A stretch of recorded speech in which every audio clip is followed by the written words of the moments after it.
대한민국 헌정사의 오점이 겹겹이 쌓이고 있습니다.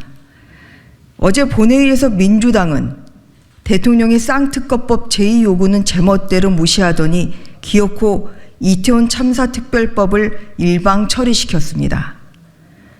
이태원 참사 특별법은 이태원 참사 진상 규명을 위하기보다는 민주당이 총선을 겨냥한 이태원 참사 활용법이 좀 더 정확한 표현입니다. 이태원 참사 이후 500여 명에 달하는 수사 인력이 투입되었고 현재 관련자들에 대한 수사와 재판이 진행 중입니다. 국회도 마찬가지입니다. 55일간 국정조사가 운영되었고 민주당은 이도 모자라 이상민 행안부 장관에 대한 탄핵 소추까지 추진했습니다. 그러나 헌법재판소는 재판관 만장일치로 탄핵 청구를 기각했고 167일간 장관 공백 사태만 초래되었습니다. 이것이 지금까지 드러난 이태원 참사의 진상입니다. 그런데도 민주당이 어제 이태원 참사 특별법을 강행 처리한 것은 결국 대통령의 거부권 행사를 유도해 참사를 총선 기간 내내 재탕, 삼탕 우려먹겠다는 뜻으로 볼 수밖에 없습니다. 대한민국의 민주화가 또 세월호의 아픔이 민주당의 전유물이 아니듯 이태원 참사 역시 민주당의 전유물이 아닙니다. 누차 말씀드렸듯 국민의힘도 이태원 참사 희생자와 유가족의 슬픔을 함께 나누고 그 피해를 회복하기 위해 최선의 노력을 다하고 있습니다. 민주당은 부디 재난만큼은 정쟁화하지 마십시오. 민주당의 날치기 처리한 법안 곳곳에는 우리 헌법 가치를 침해하는 독소 조항들이 많이 담겨 있습니다. 피해자 권리 구제가 목적이라면서도 금전적 지원은 대강의 내용조차 규정하지 않아 모두 대통령령으로 위임하고 있습니다.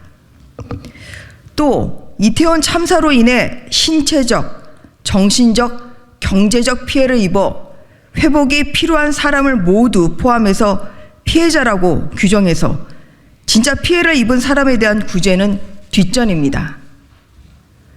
이태원 참사 특조위에는 압수수색, 동행명령, 출국금지, 고발권 등을 가지고 있고 수사와 재판 기록도 열람할 수 있습니다. 또 청문회를 열 수도 있습니다. 심지어 특조위가 불기소 처분되었거나 수사 중지된 사건의 기록까지 열람할 수 있는 전무후무한 권한까지 부여받았습니다. 이런 무소불위의 권한을 가진 특조위는 위원 11명 중 7명을 야당과 야당 출신의 국회의장이 추천합니다. 편파적인 특별조사위원회 구성은 결국 편파적인 운영으로 이어질 수밖에 없습니다. 세월호 참사 후 특조위와 사참위 등 8년간 9차례 진상조사를 했지만 새로운 진상을 밝혀내지 못했습니다. 오히려 무려 700억여 원이 인건비 등으로 지출되었습니다. 이런 측면에서 이태원 참사 특별법은 최장 1년 6개월간 운동권들에게 일자리를 제공하는 운동권 일자리 특별법으로 변질될 것임이 분명합니다. 진정으로 이태원 참사 피해자를 위한다면 이태원 참사 특별법은 피해자에 대한 실질적인 지원과 재발 방지 조치에 초점을 맞춰야 합니다. 국민적 슬픔마저 정쟁에 활용하는 민주당의 구태 정치를 더 이상 용납해서는 안 됩니다. 국민들의 준엄한 심판만이 남아 있습니다.